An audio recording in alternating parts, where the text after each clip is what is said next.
Désorientation et inquiétude, si vous voulez bien, je suis déboussolé concernant un communiqué de la coalition Yewwi Askan Wi concernant leur manifestation du 3 avril dont ils ont solennellement, finalement, décidé de repousser jusqu'à nouvel ordre, si vous voulez bien, suite à des concertations tenues probablement en interne et avec la société civile,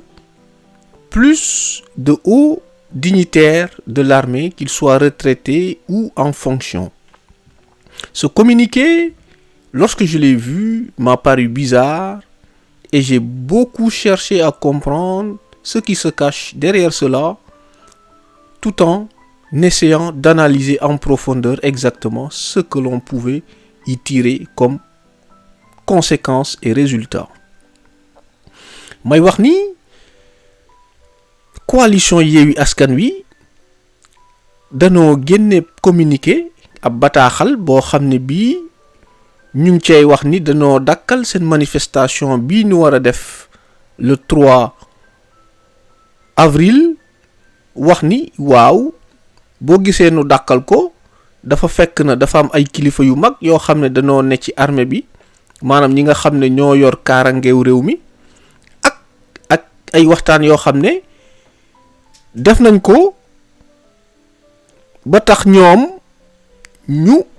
toxal boobu manifestation léegi nag li ma yitteel man li ma gën a intéressé lu tax ma dem bay def bii jàngat ci boobu communiqué mooy que ni communiqué boobu noonu bu waa Yewwi Askan Wi def biñ ko defee dafa am yeneen communiqué yi ci topp yoo xam ne yii waa armée bi ñoo ko def te mu doon loo xam ne wax dëgg yàlla yaaram bi dama ne boo xalaatee bu baax war na attirer sa attention te war nañ ci mën a def ab jàngat te jàngat biñ ci def jàngat bu am solo la boo xam ne bii wax dëgg yàlla mbir la moo xam ne mbir mu am solo la kon nag balaa may continuer waxtaan wi damay expliquer rek nan laay defee sama plan waxtaan bi mooy que ni damay génnee boobu communiqué ñu xool ko rapidement delluwaat daw dem xool communiqué wu armée bi su ko defee ñu delluwaat ci sujet bi tënk ko analyser ko lëñbët ko décortiquer ko joxe suñu avis ci lépp léegi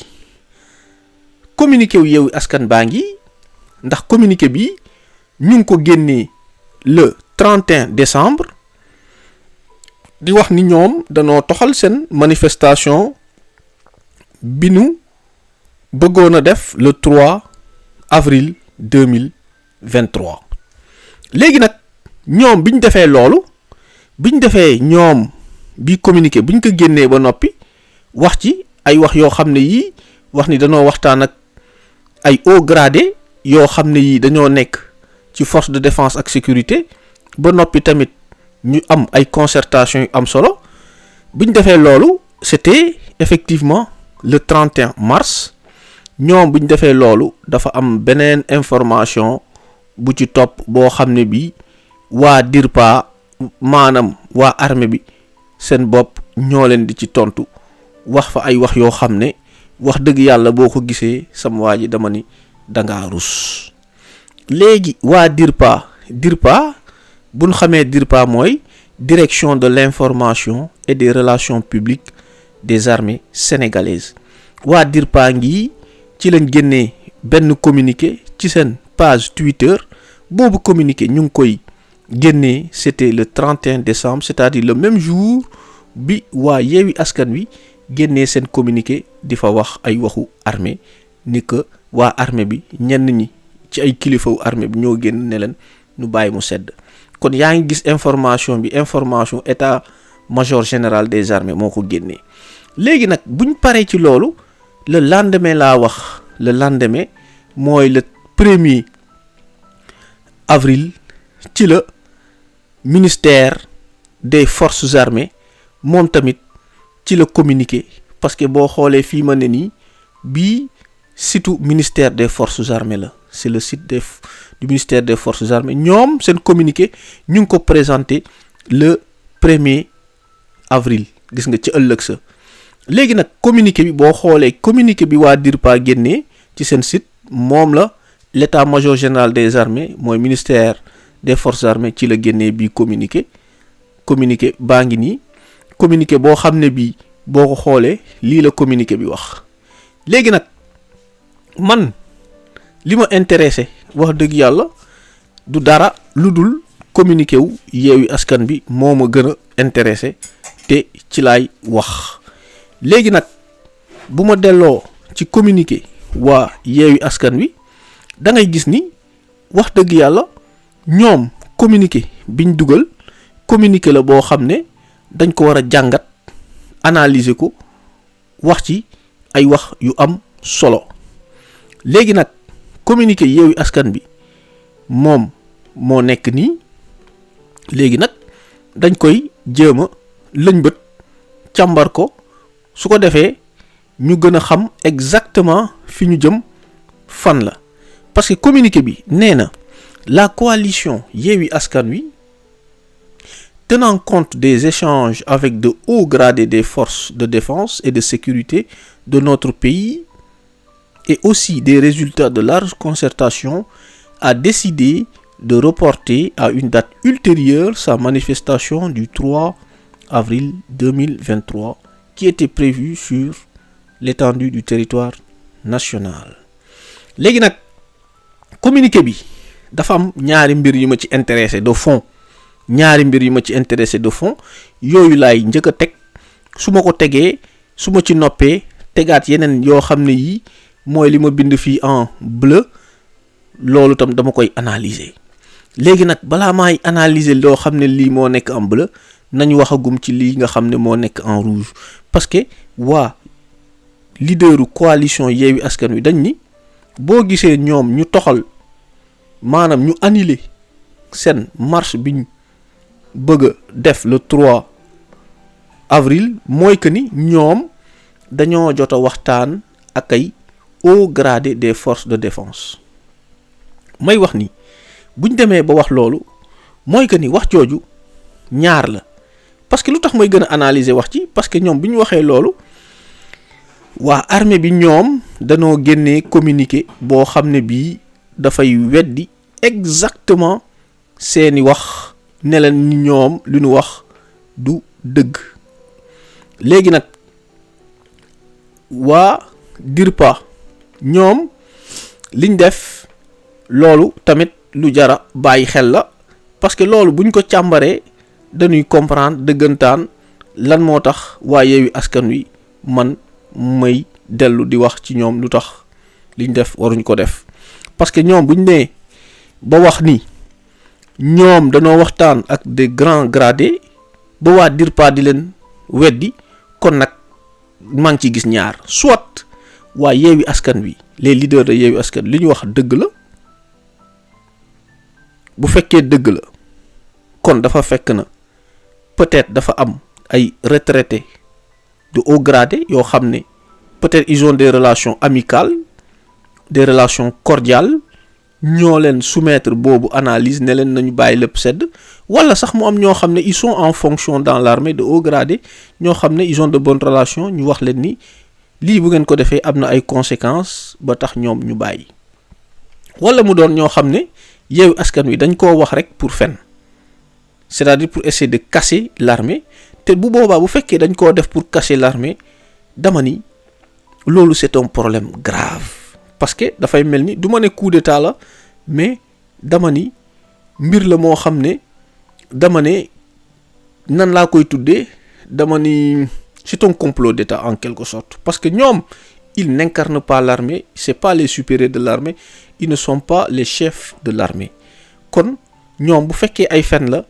duñ ko def mais ñaari hypothèse yooyu yëpp benn hypothèse bi bu njëkk bi moom laa gën a gëm mooy que ni damaa gëm ni waa Yewwi Askan Wi effectivement dëggantaan dafa am ay kilifa yoo xam ne dañoo ne ci armée bi ñëw ci ñoom wax leen ni li ñu bëgg a def conséquences yu muy indi dafay bari te je suis pleinement d'accord que effectivement boo gisee ñooñu wax leen loolu am na ay conséquences mais le problème dans tout ça, pourquoi à la veille de la célébration de notre indépendance, des gens yi nga xam ne ils sont concernés, c'est-à-dire l'armée, parce que fête bi boo xoolee boo ci dindee armée bi fête bi day mel ni dafa jeex tàkk dootul amati dara loo xam ne des na ci. Donc je me dis peut-être que armée bi bu demee ba di wax loolu, ils l'ont fait sur des raisons égoïstes, parce que c'est des choses qui les concernent effectivement et exactement. Ndaxte gis nañ fi ñu jàpp Ousmane Sonko di ko toroxal, mais ces gens-là n'ont pas daigné refuser d'obéir à ces ordres. Ils te diront toujours c'est des ordres, ça vient d'en haut. C'est-à-dire quoi? Soit dans l'armée, il y a des gens de valeur, mais qui sont des lâches, qui se cachent derrière des leaders de Yewwi Askan Wi pour protéger leurs propres intérêts. Mais quand ces derniers, comme Ousmane Sonko ak ñeneen ñi ñoom Khalifa Sall ñu di leen gazer di leen duma, on les voit pas, ils disparaissent des radars. Donc waa Yewwi Askan Wi nga xam ne ñoom dañoo dem ba di déglu ñooñu ba di topp seen directive, dama ne ils ont commis une erreur grave. Même bu fekkee sax dañoo dem ba di topp seeni directive, pour man ce communiqué là, il ne devait pas mettre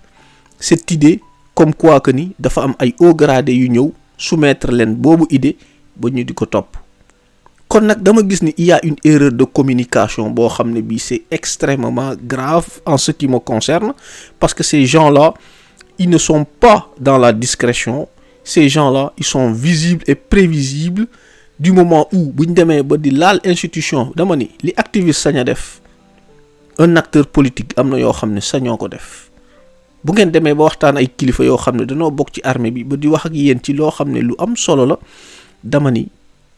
bu ngeen ko mënee téye leen ko bu leen ko génnee. moo tax waa DIRPA génn dal seen kaw wax ni ñoom seen yoon newul ci politique, bokkuñ ci politique,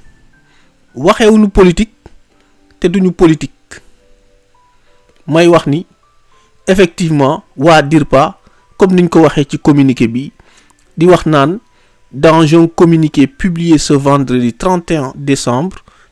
mars 2023, il fait mention de concertation avec et entre acteurs politiques et gradés des forces de défense et de sécurité. L'état-major général des armées invite les acteurs politiques de tous bords et la société civile de tenir l'armée hors du débat politique pour l'intérêt de la nation. Cette dernière entend garder sa posture républicaine et se consacrer à ses missions régaliennes. Signé le colonel Moussa Coulibaly de la direction de l'information et des relations publiques des armées, la DIRPA. Effectivement, may wax ni waa Yewwi Askan Wi danoo waane, c'est des gens peu prudents, c'est des gens pas très stratèges. Liñ def mooy ils se sont mis à découvert et ils se sont fait poignarder par le ministère des forces armées incarné par Macky Sall. may wax ni démarche waa Yewwi Askan Wi démarche la boo xam ne bii démarche bu doy waar la. Démarche bi dafa di démarche boo xam ne dafa opaque. L'opacité de cette démarche mooy boo xoolee ci ce deuxième point wu communiqué, nee nañu cela a été fait sur des résultats de large concertation. Large concertation, ça veut dire quoi? Ça veut dire concertation des leaders eux-mêmes entre eux, ou bien la concertation entre les leaders et la société civile, ou bien les deux. Ça, c'est un message très vague. Mais je comprends que probablement il parle de concertation avec la société civile et au final une concertation entre eux les leaders. Loolu point la. Léegi ñaareelu point bi ma intéressé tamit bi ma def en bleu, ñu ni la coalition réitère que les tensions politiques sont le seul fait d'un régime aux abois. et en perte de repère. Mais en bleu, la coalition, elle appelle donc le peuple sénégalais et particulièrement la jeunesse à rester mobilisé pour la libération immédiate de tous les détenus politiques des geôles de Macky Sall. Effectivement, vous appelez à la population sénégalaise et particulièrement à la jeunesse de rester mobilisée pour la libération immédiate de tous les détenus politiques des geôles de Macky Sall. Vous parlez à la jeunesse et à la population avec une information opaque, obscure, inaudible et corrompue à des gens dont vous faites confiance pour qu'ils vous sauvent de la situation difficile et catastrophique face au tyran Macky Sall. Je dis, may wax que ni waa Yewwi Askan Wi, effectivement, ils prennent des décisions unilatéralement de façon opaque et incompréhensible, tout en étant très imprudents et incontrôlés. Ba noppi ñi nga xam ne ñoom la ñuy waxal ñu leen di woo ne leen rester mobilisés pour le combat, surtout la jeunesse. Dama ni, vous nous manquez de respect. Vous nous manquez de respect parce que les arguments bidons que vous nous servez, comme quoi vous avez affaire à vous avez parlé à de hauts gradés qui sont des lâches et des égoïstes, ne défendant que leurs intérêts personnels et propres. Vous venez en même temps parler à la jeunesse de leur dire de rester debout pour la libération des détenus politiques, sans pour autant qu'ils se battent. Je dis que vous êtes incohérents. Ce qui m'étonne man li ma jaaxal mooy ñu ni ñoom dañuy xeexal réew mi, waaye Yewwi Askan Wi dañoo yeewi askan wi parce que mooy lan, ñoom dañoo yeewu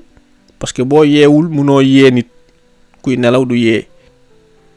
Kon boo demee ba yee nit ñi kon dafa fekk nga yeewu wala nga gën leen a yeewu. Dama ne nit mën ngaa yeewu waaye boo ñàkkee fit doo dem. Li ma gën a intéressé ci lii mooy ce qui m'intéresse le plus mooy que ni Ousmane Sonko moom laay waxal. Lu tax mooy wax loolu? C'est parce que dama ni les décisions